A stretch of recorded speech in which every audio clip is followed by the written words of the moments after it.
Price Lord. அழகு என்ற தலைப்புல சில கவிதை துளிகளை நான் வாசிக்கிறேன். கைகளில் ஆணிகள், கால்களிலும் ஆணிகள், ஊழப்பட்ட நிலத்தைப் போல முதுகில் பல வண்ணமான வரி நிறைந்த கோடுகள். அந்த கோட்டின் பாதையிலே சிலுவை மரத்தை சுற்றிலும் இரத்தத்தின் பெருந்துளிகள். அந்த இரத்தத்தின் பெருந்துளிகளில் மறைந்தது இயேசுவின் அழகு. இந்த கவிதை வரிகள்ல நம்ம பார்க்கிறோங்க, ஏசப்பாவோட அழகு. அவர் சிலுவையில அது எல்லாவற்றையுமே இழந்தார் சொல்லி, அவர் பூரண அழகுள்ள தேவன். நம்மை அழகுபடுத்துவதற்காக, நம்மளோட வாழ்க்கையை ஆண்டவர் அழகுபடுத்துவதற்காக அந்த கல்வாரி சிலுவையில தன்னோட அழகு எல்லாவற்றையும் இழந்தாருங்க. நம்மளுடைய பாவத்தை அந்த கல்வாரி சிலுவையில அவர் சுமந்து தீர்த்தார். நம்மளுடைய சாபத்திற்காக அவருடைய தலையில முட்கிரீடம் சூட்டப்பட்டது.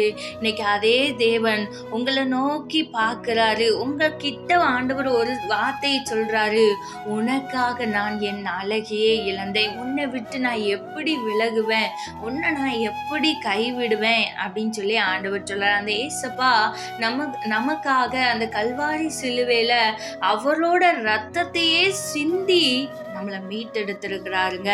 உங்களுக்காக அழகை இழந்த ஒரு மனிதர் காத்து கொண்டிருக்கிறார். சீக்கிரம் அவரிடம் வாங்குங்க.